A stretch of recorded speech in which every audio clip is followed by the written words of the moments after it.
recuerden que siempre la disociación entre el ácido y se libera el protón se une al bicarbonato y me forma el ácido carbónico. Y el ácido carbónico es fundamental porque va a haber desviación hacia la izquierda o hacia la derecha, de acuerdo al problema que esté existiendo.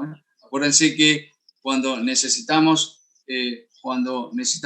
la liberación de bicarbonato para que nuevamente ante una titulación aumentada de bicarbonato se necesita la regeneración, bueno, hay una desviación hacia la izquierda de la reacción, liberando protón y generando el bicarbonato. Por otro lado, cuando el ácido carbónico se disocia en agua y en dióxido de carbono, bueno, este es el momento, a través de la acción de la anhidrasa carbónica, este es el momento que empieza la respuesta ventilatoria a un aumento de los protones, porque si hay un aumento de protones, me consume el bicarbonato, entonces la desviación va a ser hacia la derecha, formando agua y dióxido de carbono. Agua se elimina por la orina y el dióxido de carbono, bueno, gracias al aumento de la ventilación, ahí se empieza una respuesta tratando de adaptar y adecuarse el organismo ante esa entrada aumentada de protones. Esto ocurre a nivel renal, ocurre lo mismo, ahí actúa una anhidrasa carbónica de tipo 2, en lo cual va a haber también liberación de protones hacia la orina, o de bicarbonato hacia la orina, o hacia justamente el medio interno. De bicarbonato, de esa forma se ha regenerado nuevo bicarbonato, o de protones, en el caso que también pase hacia el medio interno. Todos estos datos, fíjense, es importante porque acá viene lo que tenemos que recordar. El riñón tiene dos funciones fundamentales. Por un lado, reabsorber todo el bicarbonato que ha sido filtrado. Y tenemos el nefrón, lo va a hacer preferentemente el nefrón proximal y en el asa de Henle. Tenemos de que la regeneración de bicarbonato consumido, bueno, se va a hacer a nivel del túbulo distal, a nivel del conducto colector. Y ahí vamos a hablar justamente que hay dos tipos de células, ya vamos a hablar las principales y las intercaladas. Pero fíjese lo que ocurre a nivel proximal. Yo le pediría a...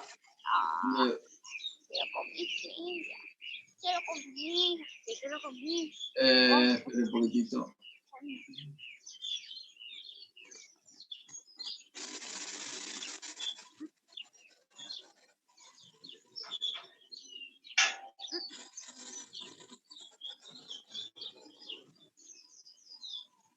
Alguien le pediría por favor que cierren, alguien está teniendo su micrófono abierto.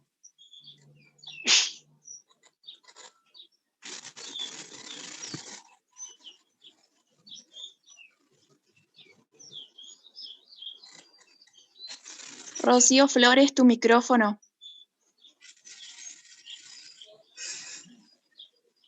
Bueno, fíjense, es fundamental lo que ocurre a nivel del túbulo proximal. La mayoría del en el túbulo proximal se reabsorbe la mayoría del bicarbonato que ingrese. Ingresa como, fíjense, ¿qué ocurre en la luz?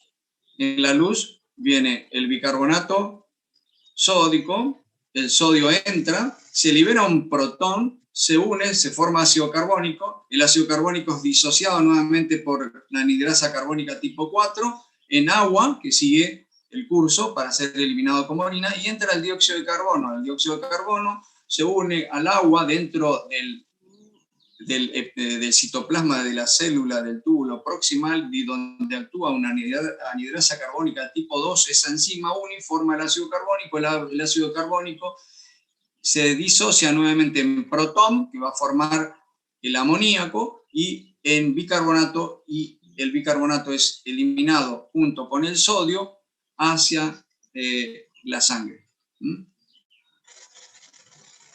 Por otro lado, tenemos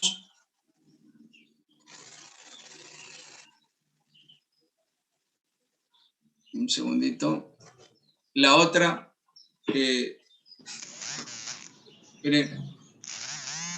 Esta es la parte distal. En la parte distal, acuérdense que tenemos dos tipos de células, las principales y las intercaladas. Y a su vez, la intercalada hay dos células, una tipo alfa y una tipo beta.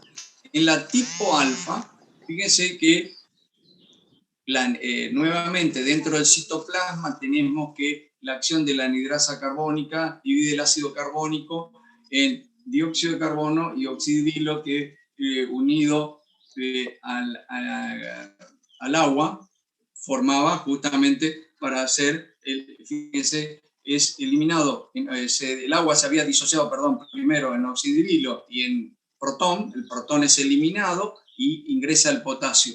Y ese protón también puede ser eliminado por otra bomba que utiliza ATPase, que existe ya en la célula intercalada. ¿Se acuerdan que esta bomba es fundamental, pero también existe una bomba donde solamente el protón es eliminado? Ese oxidrilo se une al dióxido de carbono y forma el bicarbonato. El bicarbonato es de esta forma regenerado. Acuérdense, yo les comenté que la regeneración del bicarbonato se hace a nivel distal en el túbulo colectal, en la célula intercalada tipo alfa. Fíjense cómo ingresa nuevamente para formar parte del sistema buffer de la sangre que había sido titulado o consumido dentro, justamente para poder titular las demás ese ingreso exagerado de ácidos fijos. En cambio, la célula beta, fíjense, la célula beta también, fíjense, acá tenemos lo mismo, el agua se disocia en protón, el protón entra, pasa ya a la luz de la sangre, y el oxidrilo se une al dióxido de carbono, y ahí el bicarbonato es eliminado y entra cloro a ese nivel. Esta es una forma en que el organismo todo exceso de bicarbonato lo va a eliminar de esta forma, pero utilizando la célula beta. Esto es importante que recuerden, porque esto le va a ayudar a entender un poquitito lo que sucede en la alcalosis metabólica. Pero todo esto era para que ustedes hagan un enfoque, ¿cómo hago el diagnóstico de un problema de estado ácido-base? Estamos recordando un poquitito las dos clases anteriores. Uno a través del interrogatorio, otro a través del examen físico, así cuantificamos cómo está su estado ideal, otro a través de la utilización del laboratorio. Con el laboratorio yo voy a poder saber si el problema inicial fue metabólico o respiratorio, de acuerdo a si el problema primario es el bicarbonato, es metabólico, si el problema es la PCO2, el problema es respiratorio. Pero acuérdense que a veces compromete a ambos sistemas. Todo para ver cómo está equilibrado el pH. Ese es mi enfoque diagnóstico cuando a mí me entregan un estado ácido-base. Acuérdense, estos son los creadores de la ecuación de Henderson y Hasselbalch, pero acuérdense que después Henderson modifica y a nosotros nos sirve cuando recibimos un estado ácido-base. Lo primero que tenemos que hacer es, fíjense, saber, de acuerdo a la modificación que hizo Henderson, la concentración en nanomoles de protón va a ser igual a 24, que es una constante, por PCO2, que acuérdense que el normal de la PCO2 es 40, y dividido sobre bicarbonato, que acuérdense que su concentración normal es 24. Entonces, de acuerdo a eso, ¿para qué me sirve esto? Esto me sirve si, acuérdense que nosotros el bicarbonato no lo medimos en el laboratorio, sino se lo hace a través se determina a través de un normograma, pero para eso el pH que sí es medido, la PCO2 que sí es medido, igual que el valor de la presión de oxígeno, bueno, eso es importante porque yo tengo que saber qué pueden ocurrir cuando ustedes vieron cómo se hacían los estudios en laboratorio. Acuérdense que puede haber problema analítico, de acuerdo, antes nosotros utilizábamos jeringa de vidrio, ahora ustedes tienen jeringas de plástico, pero ahora ya existen jeringas de plástico, incluso con una seguridad que es difícil que pueda penetrar aire en su interior, porque si no se modificaba el valor sobre todo de la PCO2. Les dejo nuevamente esta tablita. Estos son los valores que ustedes tienen que manejar con la tablita para poder saber el valor que ustedes hallaron con la ecuación de Henderson para ver si coincide. Por ejemplo, en un paciente que tiene un pH de 7,20, la concentración en nanomoles es de 64. Cuando ustedes buscan a través de esta fórmula de Henderson, si le da un valor de 66, está dentro del rango, porque siempre es la coherencia interna, siempre es el valor que yo encuentro, 2 puntos para arriba, pero valiéndome de estos valores. Estos son los valores que me rigen, 64 para 2 para arriba o 2 para abajo. Yo considero que ese análisis que me han entregado está bien procesado. Entonces me sirve para poder hacer el análisis. Y doctor, si no está procesado, tuvo un problema preanalítico antes de la determinación y el valor que dio me da 70, por ejemplo, en vez de 64, bueno, ahí no hay coherencia interna, debo repetir el estudio. ¿Algún problema hubo en el análisis que se realizó del material que yo envié al laboratorio? Bueno, y esta, le vuelvo a recalcar otra vez, siempre ustedes cuando tienen esto, estas son las formas que ustedes van a saber cuál es la respuesta compensadora, pero recuerden que yo les digo cuál es la respuesta adaptativa del riñón, del organismo, ante un proceso de acidosis metabólica, una alteración de acidosis metabólica o una alteración de alcalosis. ¿Se acuerdan? En la acidosis metabólica yo le dije es la PCO2 esperada. ¿Cuál es el descenso de la PCO2? Bueno, con esta fórmula.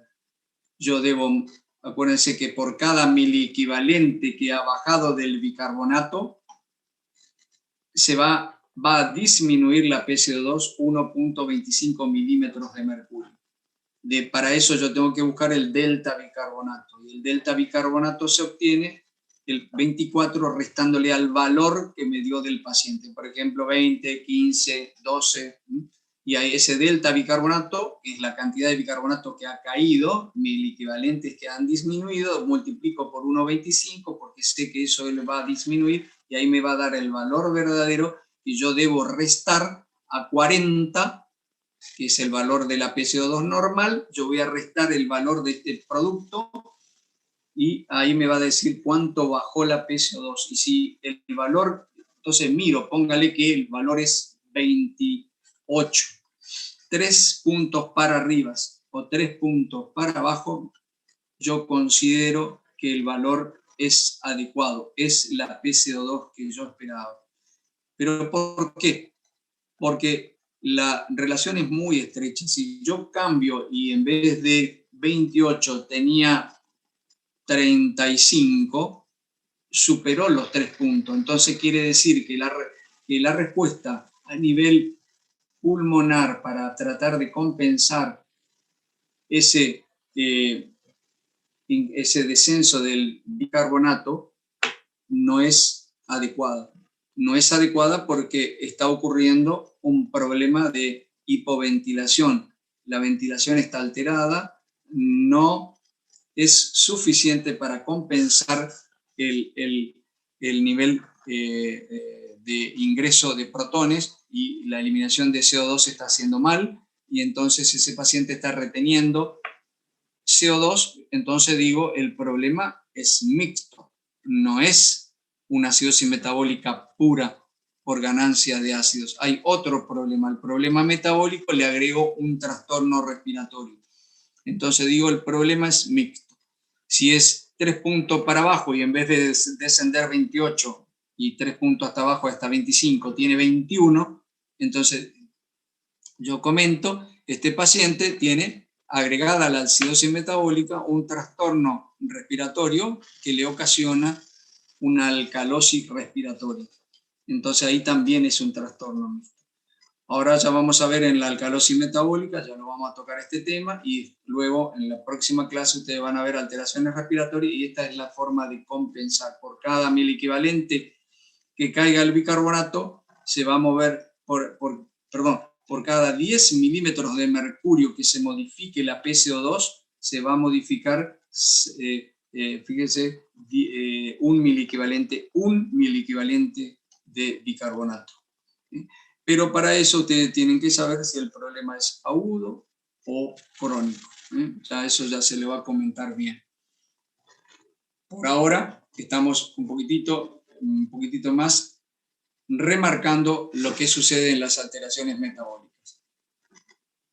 Bueno, en la acidosis metabólica, como habíamos dicho, hay ganancia de ácidos fijos o ácidos fuertes, hay pérdida de bases, hay pérdida de bicarbonato a nivel renal o intestinal, o hay un problema de ambos. Y esto es lo que yo quiero recordar. Fíjense, una persona sana diariamente tiene una ganancia de ácidos fijos o fuertes entre 50 a 80 miliequivalentes. ¿De dónde vienen? Productos del catabolismo proteico, productos de una pérdida de ácidos por vía renal, pero cuantitativamente lo que se va a eliminar por vía renal va a ser lo mismo que se ganó. Eso sí, recuerden, ingresaron 50, 80 miliequivalentes, bueno, a la vía renal vamos a eliminar lo mismo que he ganado. De manera que esto queda neutro. Como la ganancia de bicarbonato es despreciable, pero esto, miren qué importante es esto. La ganancia de bicarbonato diario es despreciable y su pérdida no debería tener una persona normal.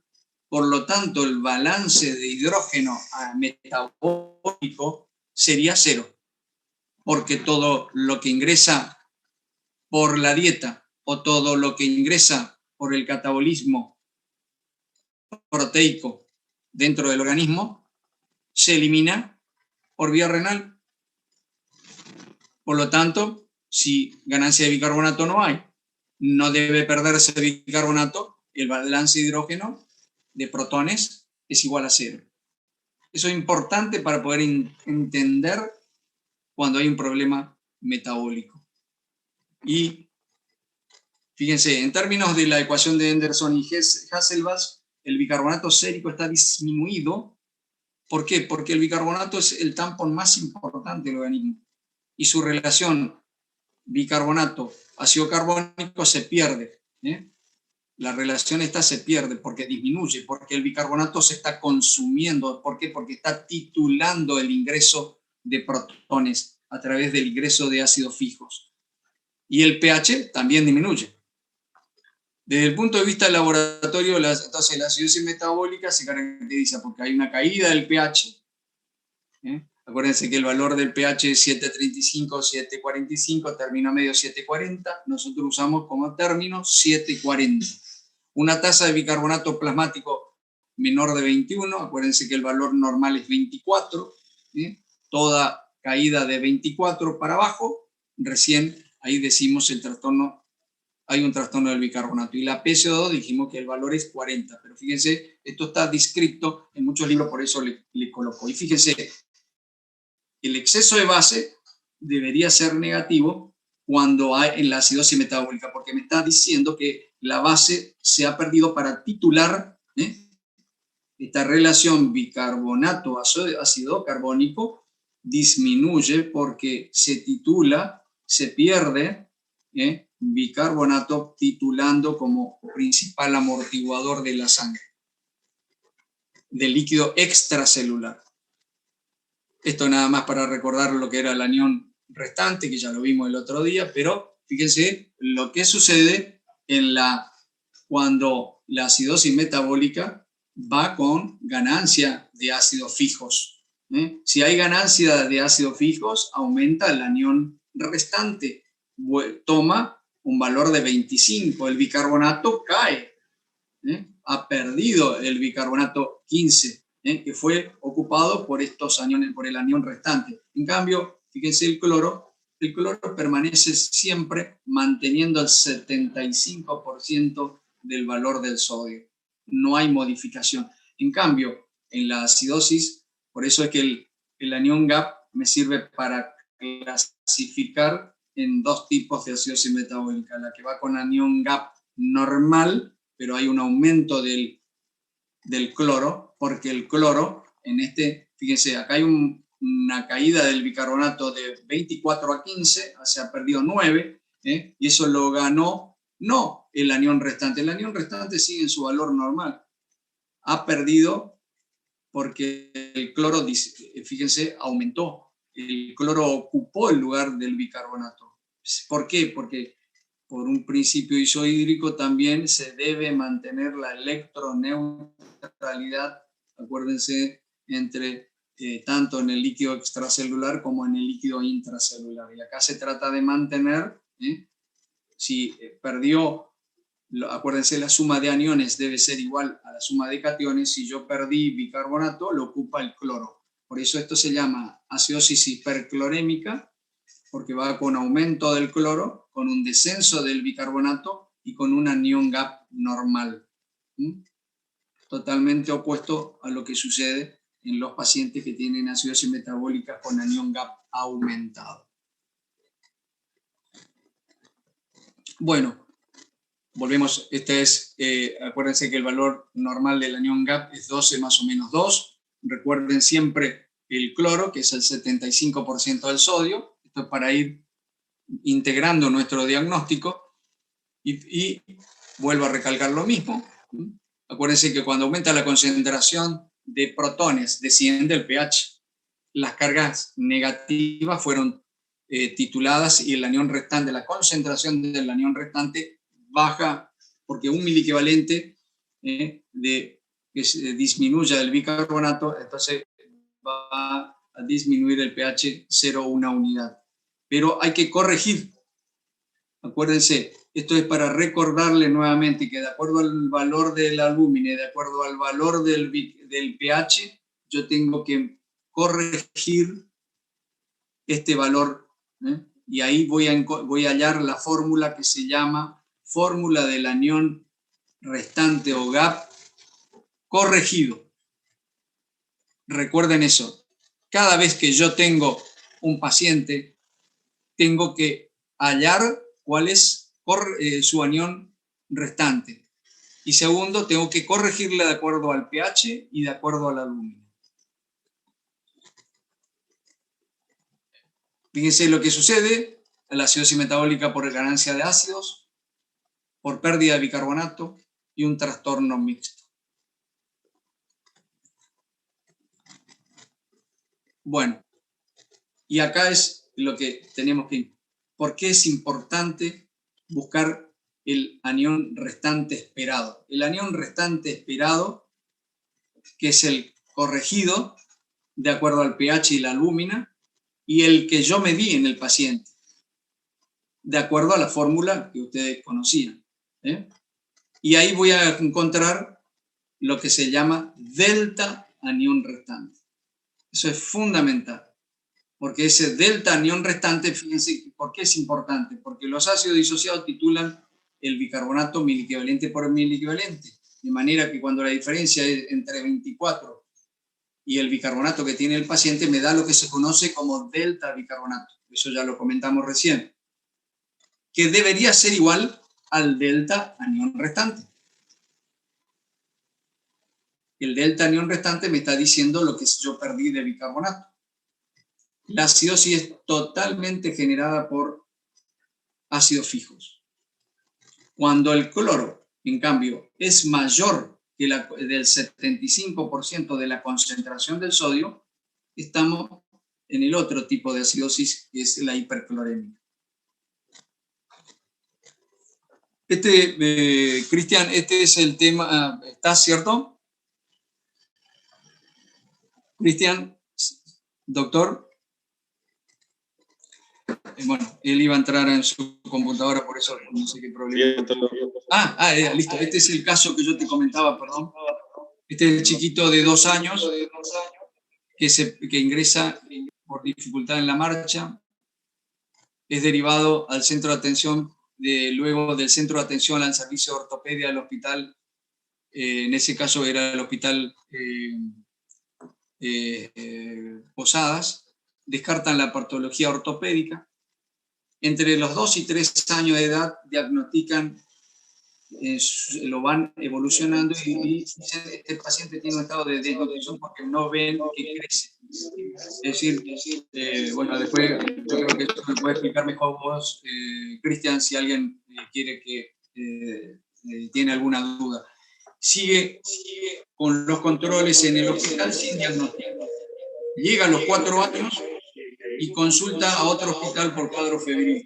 Encuentran signos de raquitismo, el examen físico, deterioro del trazo motor, no caminaba, y realizan un examen de laboratorio y encuentran que el paciente tiene una acidosis metabólica. Ahí nuevamente se ve que estaba manejado nuevamente en la sala de atención primaria y nuevamente lo derivan al hospital Posadas. Bueno, estos son los antecedentes de la familia. Los padres eran sanos.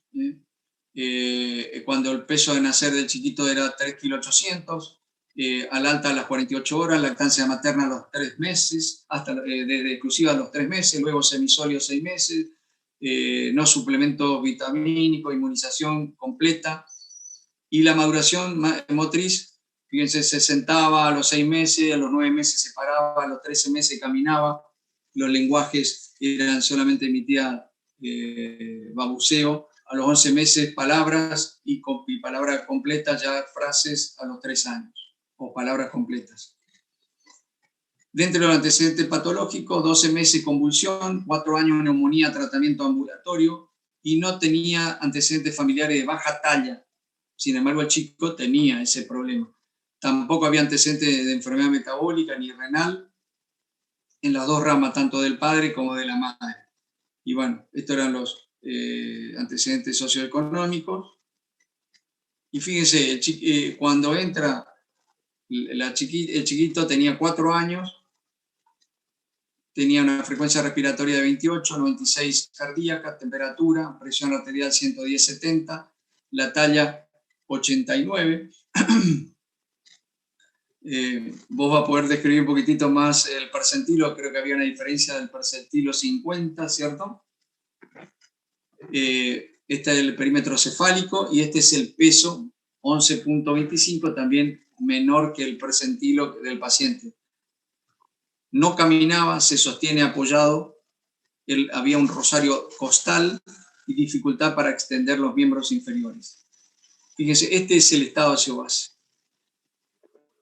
El paciente tenía un pH de 7,23, una acidosis. El problema primario estaba, sin ninguna duda, en el bicarbonato, cuyo valor era 12, y una PCO2 también disminuida de 29. Entonces tenemos una acidosis metabólica. El resto del laboratorio, un hematocrito bueno, no tenemos hemoglobina, pero podemos decir por el hematocrito que el paciente no tiene anemia, una glucemia normal. Le pidieron urea y faltaba acá está la creatinina, el valor para la función renal, acuérdense que nosotros nos guiamos, es la creatinina, es el biomarcador de la función renal, 0,58, estaba dentro del rango aceptable, la albúmina 3,7, está dentro del rango normal, el mínimo es 3,5, calcio normal, fósforo, el valor normal es 2,7, tiene disminuido, tiene hipofosfatemia, tiene una fosfatasa alcalina muy aumentada, 1735, un sodio de 136, está dentro del rango normal, un potasio sérico 3,5 el menor, acuérdense, está dentro del rango normal, y un cloro 112 que rápidamente nos damos cuenta que es más del 75%. Entonces, buscando y haciendo la semiología, el análisis, y para poder interpretar el estado óseo-base, que dijimos que era una acidosis, que era una alteración metabólica primaria, ¿va con anión gap normal o aumentado? Bueno, ahí ya de entrada vemos que el cloro está aumentado, entonces podemos decir que es un paciente que tiene una hipofosfatemia, una fosfatasa alcalina aumentada, tiene una acidosis, tiene hipocapnia y tiene bicarbonato disminuido. Bueno, la coherencia interna, fíjense que el valor de la coherencia interna multiplicamos 24 por la CO2 que es 29 y la dividimos por 12 da 58. 58 equivale para un pH de 7,23. Esta es la concentración de protones en realidad puesto en miliequivalente litro, pero acuérdense, en otra fórmula la ponemos en nanomoles. Bueno, decimos que coincide, o sea, hay coherencia interna. La respuesta respiratoria, bueno, buscamos el delta bicarbonato. El delta bicarbonato, acuérdense que el valor del bicarbonato es 12, 24 menos 12 es 12, 12 multiplicamos por 1,25 me da 15. Este valor de delta bicarbonato, acuérdense, yo debo restar al valor normal de la PCO2, que es 40. 40 menos 15 me da 25. El paciente tiene una PCO2 de 29. Entonces, acuérdense que 3 puntos para arriba, 3 puntos para abajo. Está prácticamente casi en el valor esperado. Podríamos decir que se pasó un puntito, pero podríamos decir que está dentro del rango aceptado. Ahora ya lo vamos a ver. El mecanismo, entonces dijimos que el cloro es tiene que ser el 75% del sodio, 102 para el valor que tiene. Sin embargo, tiene 102. Hay hipercloremia. El anión restante, sodio, ¿cómo se obtiene el anión restante? Sodio menos la suma de cloro más bicarbonato, el valor es 12. Vamos a corregir de acuerdo al pH. Fíjense, el anión restante es 12, le tengo que restar 2, porque fíjense que el pH era 7,23, cayó casi, acuérdense que por cada miliequivalente, fíjate que se mueve 0,1, perdón, del pH, tengo que restarle un miliequivalente. El valor es 10, por lo tanto tengo que restarle, como cayó, tengo que restarle 2 miliequivalentes. El delta cloro, fíjense, el delta cloro, acuérdense que era 102, pero el paciente tiene 112, por lo tanto tiene un delta cloro positivo más 10. ¿Cuál fue? Acuérdense que el delta anión restante, perdón, tenía que ser igual al delta bicarbonato. Y el delta bicarbonato, fíjense que es menos 12, y el delta anión restante es más 2. Por lo tanto, no hay coincidencia entre el delta anión restante y el delta bicarbonato. ¿Por qué? Porque justamente lo que se perdió de bicarbonato fue ocupado por el otro anión, que es el cloro. Por lo tanto, fíjense, tenemos una acidosis metabólica hiperclorémica. Y el otro diagnóstico es un raquitismo. Bueno, estos son los estudios que uno pediría, pero específicamente para saber. Sí, comentame.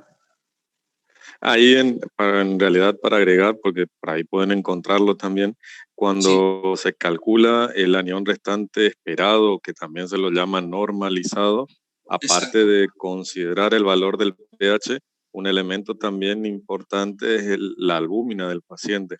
Por el hecho de que muchos pacientes desnutridos pueden tener albúmina baja en ese contexto de la desnutrición. Entonces eso también, la albúmina, el valor de albúmina, debemos considerar para ver si el anión restante, el anión gap que tiene ese paciente es el esperado para ese contexto clínico o no. Agregando sería por cada descenso de 1 gramo de albúmina, se modificaría 2,5 el valor del anión restante. Eso también, en este caso, no lo describe, sí que asumimos que lo habrá tenido normal, por eso no lo habrá descrito. Sí. Y la albúmina era 3,7, entonces ellos consideraban Claro, que por eso, 4 gramos. ahí está. ¿Sí? Exactamente. Pero te agradezco que me recalques eso, porque esa es la forma en que acuérdense, ustedes tienen, para hallar el delta anión restante, ustedes van a ocupar esta fórmula y van a encontrar un valor. El valor es 12. Pero a 12 nosotros tenemos que corregirlo de acuerdo al pH, por lo cual le sacábamos 2 puntos, quedaba 10, y entonces el delta anión restante se obtiene al anión restante medido, que dio 12, le debo restar el anión restante sí corregido, que era 10. Entonces, fíjense, me da 2 positivo. Por lo tanto, está dentro del rango esperado. 2 puntos para arriba, 2 puntos para abajo. Entonces, no hay ganancia de anión restante. Eso es lo más importante que tiene que quedar en este caso. ¿Por qué? Muchas veces Porque, uno, perdón, Doc, sí, muchas veces uno dice, bueno, obtiene o calcula el anión del paciente, el anión restante, y el paciente tiene 12. Y dice, bueno, sí, está bien, el normal que uno siempre estudia y está dentro del rango que corresponde. Pero si, por ejemplo, ese 12 es para un paciente que tiene una albúmina de 2 o de 1,5 gramos por ciento, ese valor de 12 que uno supone que está dentro de lo normal, no está dentro de lo normal. Ese valor de 12 ya es alto para un anión gap alto para ese paciente. Entonces, en ese caso ya va a ser una acidosis con un anión gap aumentado. alto y no aumentado y no normal, digamos, lo cual orientaría hacia otro grupo de patologías y alejaría otros diagnósticos. Por eso me parece importante en ese sentido siempre prestar atención y valorar la albúmina. Y sobre todo porque nosotros vemos esto en la práctica de todos los días porque tenemos muchísimos pacientes desnutridos con trastornos metabólicos. Entonces siempre importante no olvidarnos de esto. Perfecto, perfecto. Y sobre todo también, seguro que ustedes están viendo muchos casos en los cuales las madres le dan infusiones caseras, ¿cierto? Sí, sí, sí.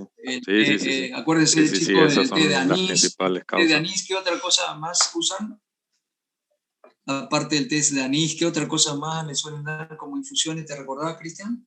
María la Negra, té de naranjo, té de varios yuyos, todos Bueno, entonces, que tal vez fíjense, tienen otro uso, pero bueno, en pediatría son bastante lesivos, digamos.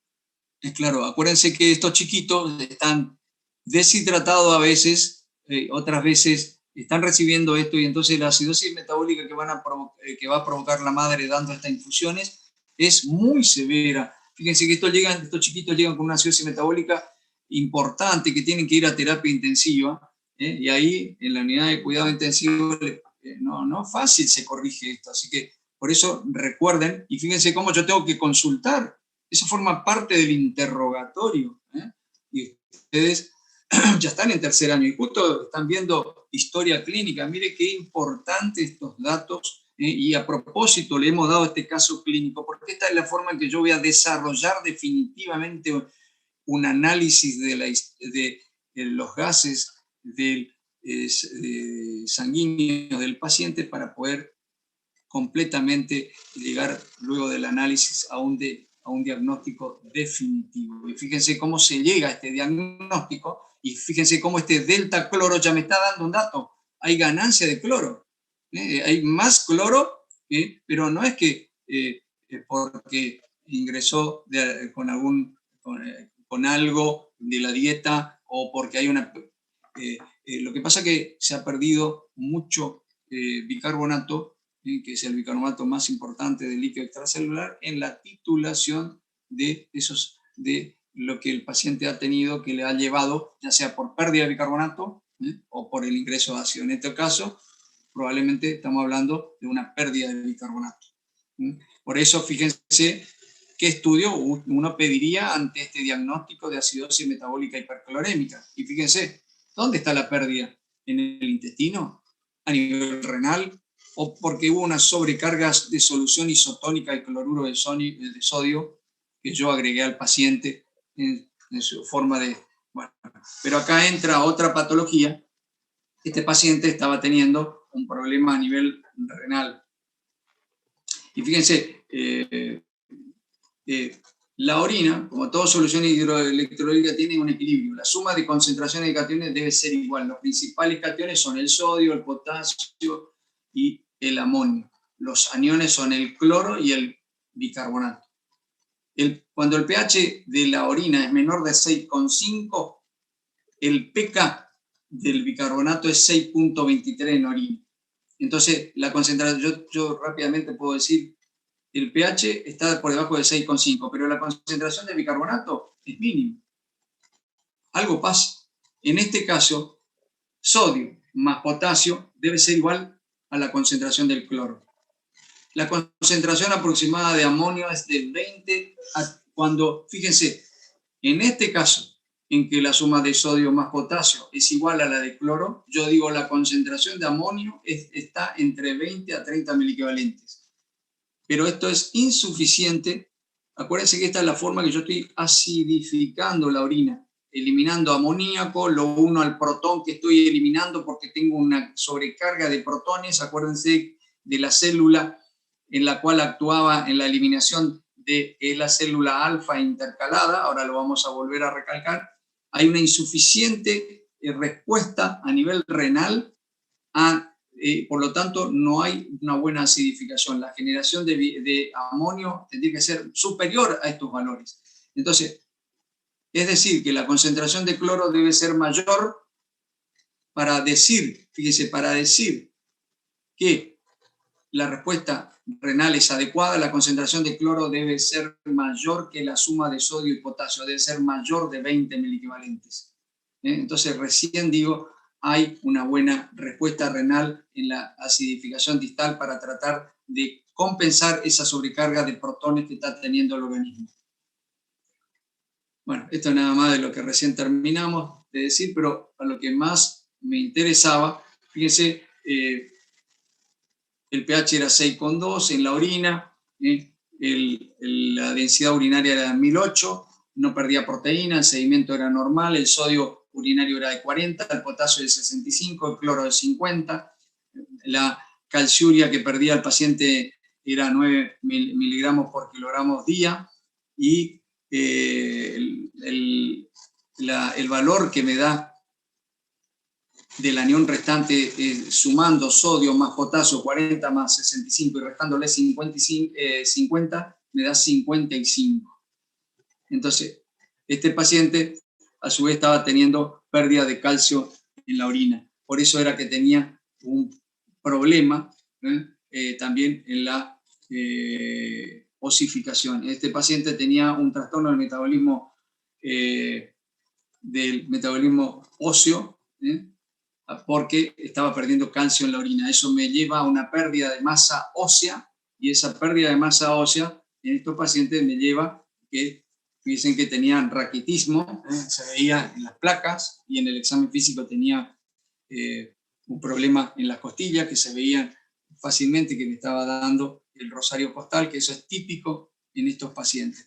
¿Y qué es nefrocalcinosis? Bueno, es tanto la pérdida de calcio en la orina que el calcio se deposita en el tejido renal. Hay ya una nefrocalcinosis leve. El resto se ve que de la ecografía estaba normal. Fíjense lo que pasó con este chiquito.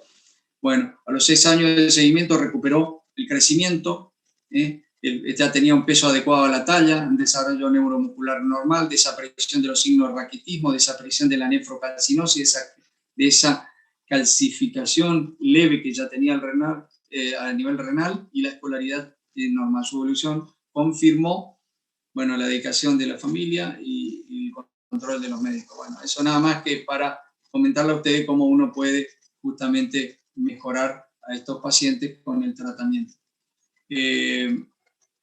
Bueno, este es otro caso clínico y le voy a mostrar. Bueno, esa era la forma que uno puede ver. Fíjense, te agradezco, Cristian, también por tu apoyo, pero ¿ustedes tienen alguna duda en lo que hemos visto? Chicos, ¿vieron cómo hemos visto una acidosis metabólica hiperclorémica, un ejemplo en pediatría que se ve, como le dijo el doctor, de forma muy frecuente? Y se acuerda que también yo le dije, el anión GAP bajo no es frecuente de encontrar, pero si tenemos un desnutrido extremo, el GAP o el anión restante puede llegar a ser bajo. Eso también recuerden, pero no era el caso de este caso. ¿Alguna pregunta? ¿Alguna duda, por favor?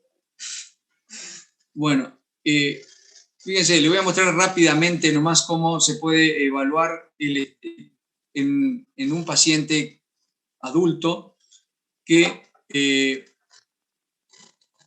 fíjense que tiene una diabetes, y esa diabetes ha llevado a un problema a este paciente. Fíjense, el paciente con antecedentes de diabetes tipo 1, es decir, que ya es una diabetes en la cual el paciente tiene prácticamente anulado a la producción de insulina a nivel de las células de Langerhans en el páncreas, no hay producción de insulina, tiene vómitos y taquipnea hace 6 horas de evolución. ¿Y qué había pasado? No recibía la insulina, sí o sí tiene que recibir la insulina. Entonces, cuando ingresa, entra con una deshidratación del 7%, con un peso de 22, es el peso anterior, una frecuencia, fíjense, aumentada a 150, una frecuencia respiratoria también aumentada, está hiperventilando, una frecuencia de acostado, la presión está en el rango normal, pero fíjense, cuando lo paro, hay una hipotensión postural. Eso me está diciendo que ese paciente tiene una deshidratación una contracción del líquido extracelular. Esos son los diagnósticos: contracción del volumen, está deshidratado, alteración de la tonicidad, hipertonía del líquido extracelular, el paciente tiene una depleción de potasio y hay una acidosis metabólica. Ahora vamos a ver cómo llegamos al diagnóstico. Fíjense cómo deberíamos hacer todos los días para poder llegar al diagnóstico definitivo. Fíjense, el paciente entra con una glucemia de 9 gramos, un sodio de 137, un potasio de 4,4, un cloro de 105, una PCO2 de 10, un bicarbonato de 3,5, está por debajo de 5. Es una acidosis, entonces, metabólica, 7,13, es una acidosis metabólica severa. ¿Qué tengo que medir para poder llegar bien al diagnóstico? La osmolaridad efectiva, o llamada también tonicidad. Tengo que buscar cuál es el cloro esperado, el cloro del paciente, y el resto, el cloro normal del 75% que tendría que tener de este valor. Busco el delta bicarbonato. Busco a través de la fórmula del anión restante, voy a hacer la medición del anión restante del paciente. Voy a corregir el anión restante de acuerdo al pH 7,13, de acuerdo a la albúmina del paciente. Voy a hallar el delta anión restante, voy a hallar el delta cloro y la relación, como bien dijimos hoy, que debe ser igual, la delta anión restante debe ser igual a lo que yo perdí de bicarbonato. Delta bicarbonato. Bueno, fíjense, esto es lo que yo debería así para poder hacer una buena determinación del estado sebáceo y comprender dónde estoy en ese momento cuando ingreso al paciente. ¿Cuál es la tonicidad del paciente? Acuérdense que está la fórmula: sodio más potasio por 2 más glucemia. La PCO2 esperada, delta bicarbonato multiplico por 1,25, el valor le resto a 40. El anión restante, la brecha aniónica, la suma del sodio menos la suma de cloro más bicarbonato. Luego busco el anión corregido de acuerdo al pH y de acuerdo a la albúmina. Si baja de 4 a 3 gramos, resto 2. Si baja a 2, resto 4. Busco el delta anión restante, diferencia entre el anión restante medido y el anión restante corregido o esperado. El delta bicarbonato ya lo saben cómo hacer, y el delta cloro, que recordamos, el 75%. Ese debería ser el cloro esperado del paciente, pero tengo el cloro del paciente y el cloro esperado. Voy a hallar el delta cloro. Bueno, lo hicimos. Y fíjense, la osmolaridad efectiva dio 335 miliosmoles, está alta, por eso sin ninguna duda está dada la hiperosmolaridad por la glucemia. El cloro, 102, debería ser el cloro esperado. Fíjese, tiene 105. El bicarbonato, el delta bicarbonato me da 20,5, la diferencia, o sea que acuérdense que tenía 3,5 el valor para llegar a 24. Ese es el delta el delta bicarbonato, que yo tengo que multiplicar por 1,25 y ese valor le resto al 40 y ahí voy a hallar la PCO2 esperada. El anión restante me dio 28,5 el medido, pero corrigiendo al pH y corrigiendo de acuerdo a la albúmina me dio 9. Acuérdense que el valor normal es 12, más o menos 2. Bueno, hallamos cuál es el delta anión restante. Me dio 19, está por arriba del normal. ¿Cuál es el delta cloro?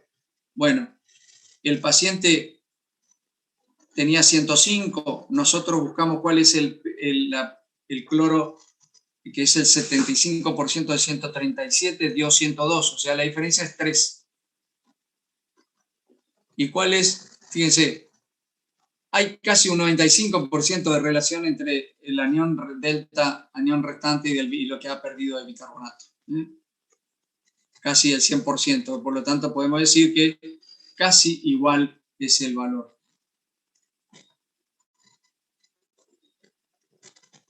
Bueno, fíjese, una vez que, ¿cómo tratamos al paciente? Bueno, se le infunde líquido porque está deshidratado, también se empieza a tratar con insulina, y fíjense, a las horas, 8 horas después de haber sido tratado, el paciente tiene una glucemia de 3,25, una PCO2 de 11, un bicarbonato de 4,9, todavía no mejoró, un pH de 7,29, un sodio de 145, un potasio 5,5 en el extremo máximo y un cloro de 116.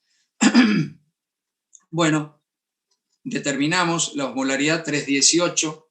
Acuérdense que el valor normal de la osmolaridad plasmática va de 2,85 a 2,95, 2,96 para algunos.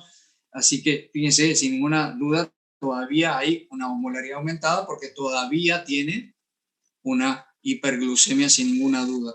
¿Cuál es el cloro esperado? 109. El paciente tiene 116. El bicarbonato 19. El delta bicarbonato, perdón, 19. ¿Bien? Sí, porque tenía 4,9. Todavía sigue muy bajo. El anión restante 24. El anión restante corregido 11. La diferencia 13. El cloro, la diferencia es 8. Ya está aumentada. Y fíjense cómo ya empieza a perderse la relación entre el delta anión restante y el delta bicarbonato. Ya no está próximo a 100%, ya ha bajado. Algo sucede. 24 horas posteriores. 0,85, glucemia normal, PCO2 28, bicarbonato 14, pH 7,33, sodio 145, potasio 4,9, cloro 117. Bueno, vamos a la medición. Todavía sigue con un poquitito de hiperosmolaridad, 304, el cloro esperado 108, sin embargo tiene 117, ahí sí hay una gran diferencia, ya tiene hipercloremia. El bicarbonato, el delta bicarbonato ya es menor, 9,6, el anión restante medido es 13,6, el anión restante corregido es 11, ya la diferencia es nula, ya está prácticamente siendo igual, pero va con glucemia normal, acuérdense. El delta es 2,6. Acuérdense que es 2 puntos para arriba, 2 puntos para abajo. Está. Cloro, 9. El delta cloro está alto, sin ninguna duda. Entonces, fíjese, ¿qué decimos a esta altura a las 24 horas? Decimos que sigue la contracción de volumen, todavía hay una hipertonicidad extracelular. Bueno, eso supuesto sin ninguna duda, todo esto al comienzo. Y fíjese, la acidosis metabólica al ingreso era por exceso de ácidos fijos. Entonces, este es el diagnóstico ya definitivo de toda la evolución del paciente. ¿Entró deshidratado? Sí. ¿Entró con hiperosmolaridad plasmática? Sí, sin ninguna duda. Recién a lo último, en el último estudio a las 24 horas, recién se estaba estabilizando la osmolaridad plasmática. ¿Entró con acidosis metabólica? Sí, pero al ingreso era acidosis metabólica con anión gap aumentado, porque era por aumento de ácidos fijos endógenos. ¿Por qué? Porque no había insulina, entonces había una cetoacidosis diabética. Esa es una de las complicaciones más severas de la diabetes tipo 1. En cambio, la acetoacidosis diabética en diabetes tipo 2 no es tan frecuente, es mucho más infrecuente. En cambio, este es más frecuente en la diabetes tipo 1 que no tiene insulina. A las 8 horas, ya el cuadro, acuérdense que ahí empezó a aumentar el cloro, arriba de 3. Ya tenía 3, creo que en ese momento. Entonces ahí ya, fíjense, la acidosis metabólica, que era pura, con anión GAP aumentado por aumento de ácido fijo, ya en ese momento era mixta. Era una acidosis metabólica con anión GAP aumentado, pero ya había hipercloremia. Y a las 24 horas, no, todavía no resta, el paciente queda con una acidosis metabólica, pero ahora solamente hiperclorémica prácticamente. Esta es la forma, fíjense que uno tiene que lograr hacer un balance de cómo yo voy, esto nada más que para ir recordando cuándo voy a corregir con, fíjese, yo voy a corregir en un paciente que tiene aumento del lactato, su perfusión tisular.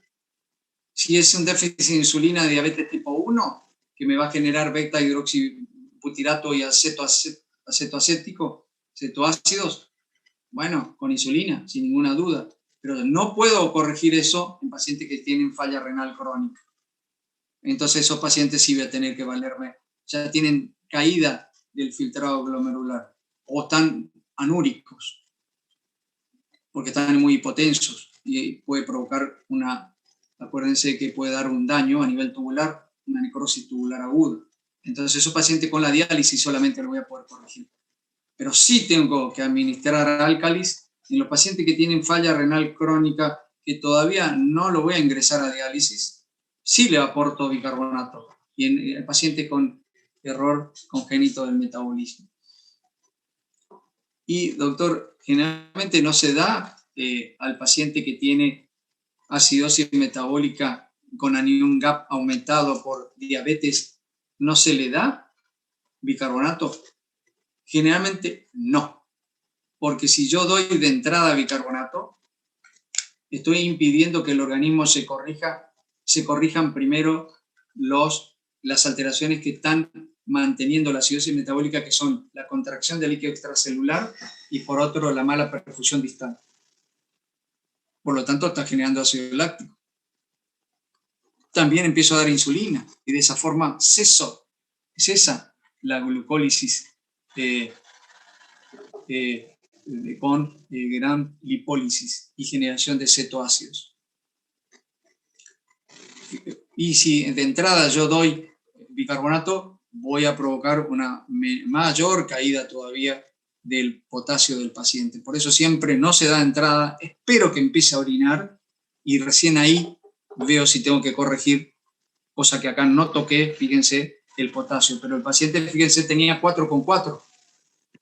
Si vamos a una primera determinación, tenía 4,4 al ingreso. Ah, está normal. No, está aumentada. Ese potasio no es real, porque protones entraron dentro de la célula y cada protón que ingresa saca un potasio al extracelular. Entonces, un potasio que no me dice la verdad. Seguro que su potasio real estaba en 3,3, 3,2. Así que hay que tener mucho cuidado. Por eso no se trata de entrada a estos pacientes con potasio. Primero debo corregir su contracción del líquido extracelular y dar insulina. Bueno, y ahora el poco tiempo que me queda voy a tocar la alcalosis metabólica. Fíjense, la alcalosis metabólica se puede generar por balance negativo de ácidos o cloro. Eso sucede, por eso se llaman clorosensibles, porque la pérdida es alta a nivel gástrico. Vómitos incoercibles, sonda nasogástrica o pacientes que tienen pérdida de cloro por el intestino. ¿Se acuerdan el caso de ese bebé que yo le mostré en la clase anterior? O por piel, fibrosis quística. Estos son errores congénitos del metabolismo. Pero también la pérdida de los ácidos y cloro puede ser por el riñón, pero estos son cloros resistentes. No rápidamente lo voy a corregir. Esa es la diferencia, tengo que medir el cloro en orina. El balance puede ser por alcalosis metabólica, por balance positivo de bases. Bueno, generalmente es un aporte externo. No es frecuente la alcalosis metabólica por el aporte de bases.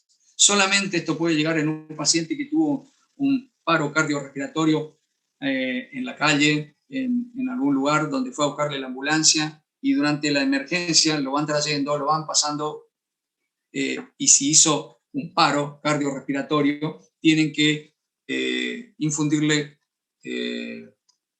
bicarbonato, porque esos pacientes que hacen paro entran en un cuadro ya de acidosis extrema. Entonces tenemos que aportarle además bases, bicarbonato, mientras le estamos reanimando. ¿Saben por qué? Porque muchos de los medicamentos inotrópicos que van a mejorar la contracción cardíaca cuando el paciente se recupere, no actúan en pHs ácidos extremos.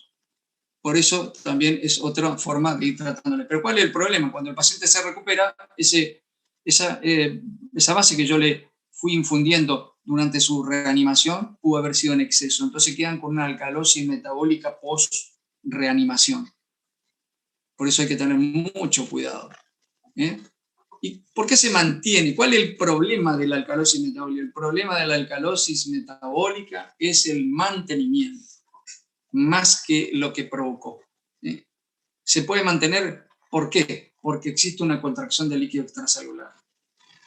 Porque esto me lleva a una, fíjense, estimula la reabsorción de sodio intercambiado por protón.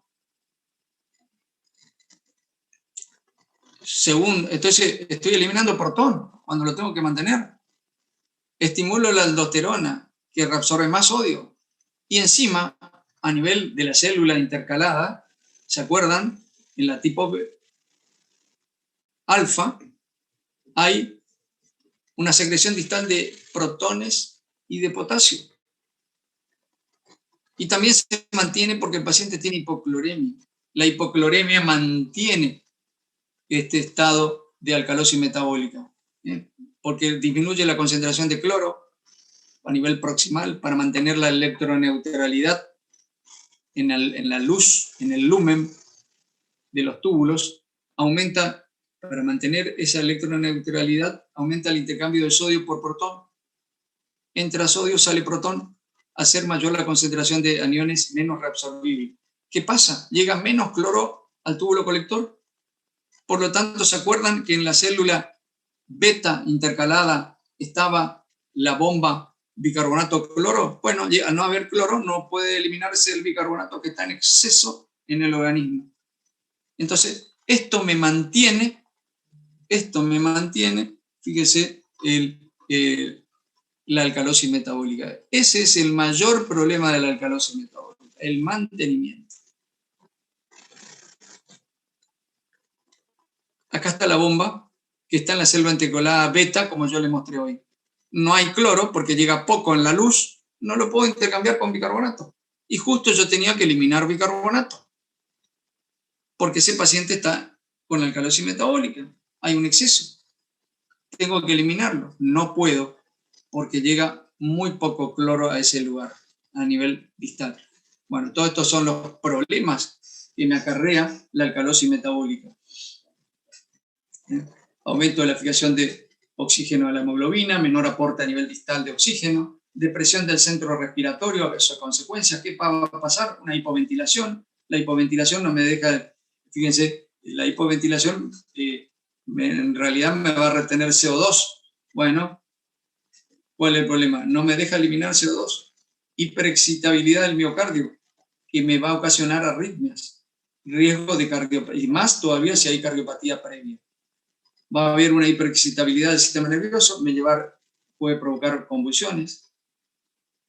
Y fíjense, la alcalosis metabólica, acuérdense que el calcio lo tenemos libre, lo tenemos unido justamente a la albúmina o lo tenemos unido a otras sales. El 45% está unido a la albúmina. Cuando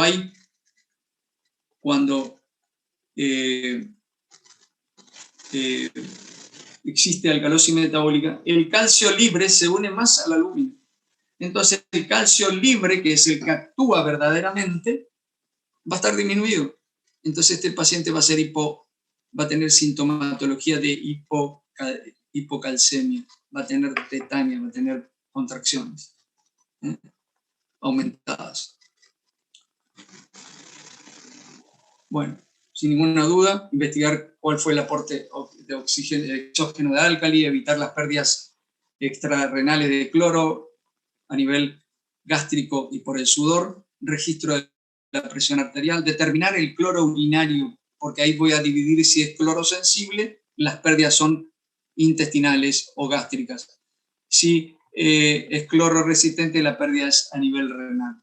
Determinar el pH en la orina recién emitida, porque también me sirve para saber dónde está la pérdida. Y determinar la calemia y el potasio urinario y la presión arterial era importante porque estos tres ítems están, ¿se acuerdan? En la clase inaugural yo le di los datos que podíamos obtener a través de la orina. Bueno, acá está, y también en la clase anterior le fui determinando a través de con la determinación de estos datos yo puedo obtener dónde está la pérdida, justamente a veces si el problema es intestinal o el problema es a nivel renal.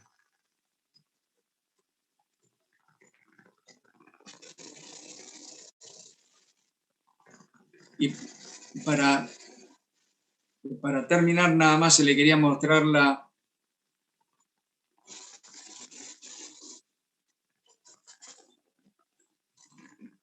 ¿Se acuerdan? Esto fue lo que fuimos viendo, si el pH es mayor de 5, la pérdida está por el nivel renal, si el pH es menor de 5, tiene tubo digestivo, pero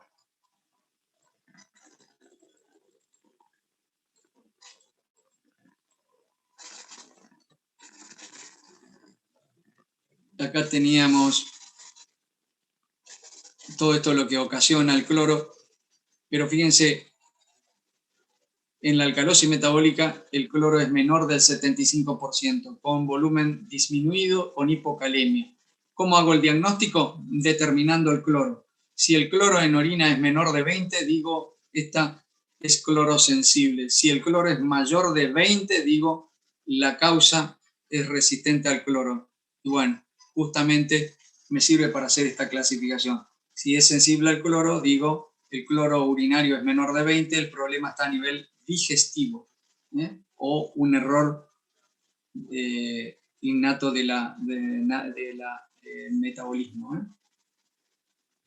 O el problema resistente al cloro, fíjense, estas son todas las causas por la cual, entre las cuales está el Barter, los diuréticos, la hipercalcemia, el síndrome de Cushing, el hiperaldosteronismo, el hipermineralocorticismo, y hasta la propia depleción de potasio puede ocasionar este problema. Y bueno, esta es la forma de tratar.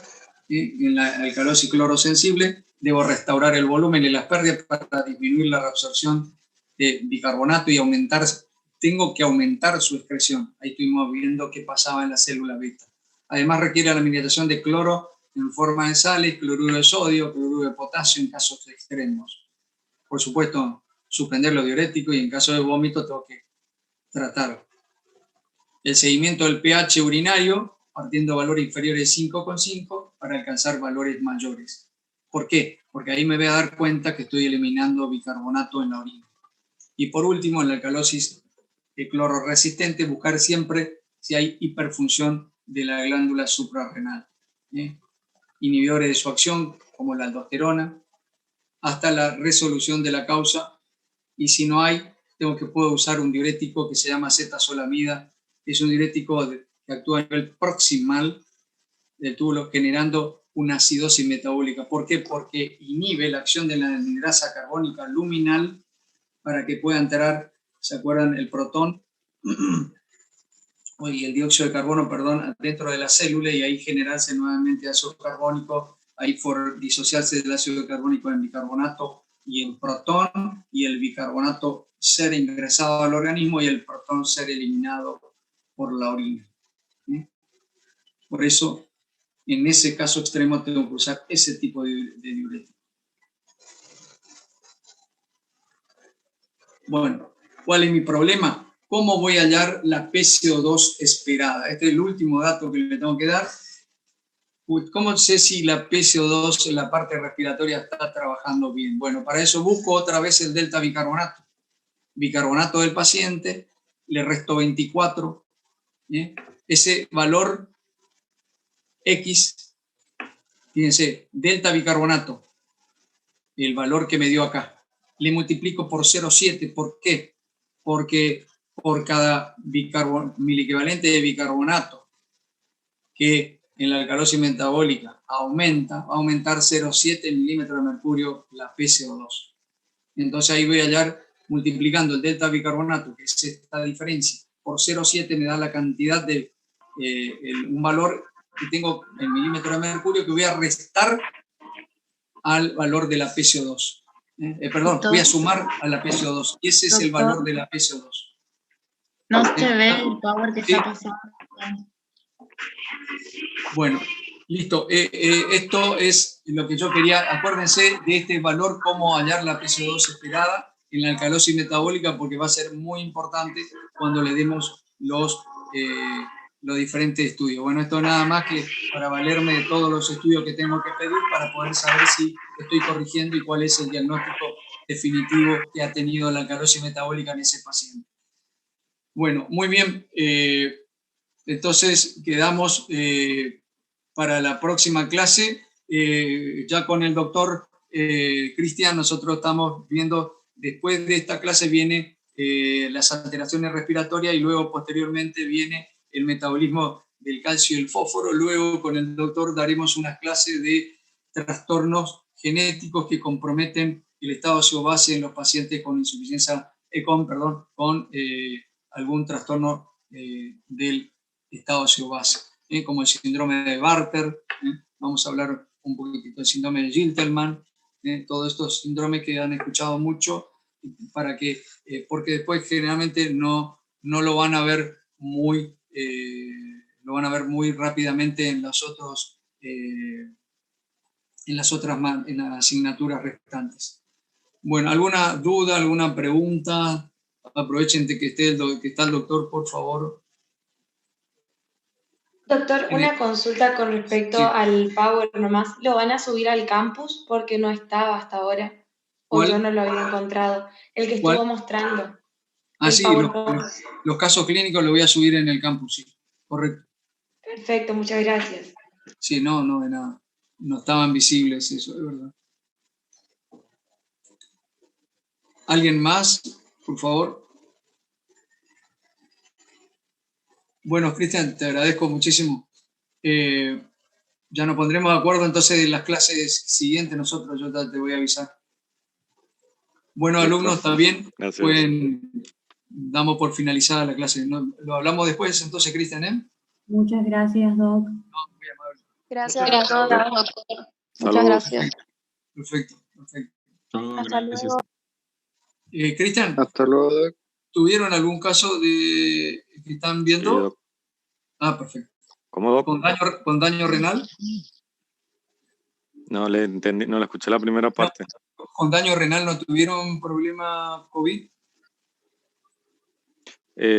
No, tuvimos un nefrótico que tuvo un COVID positivo, pero ya era un paciente nefrótico y después algunos contactos renales crónicos, pero no todos negativos.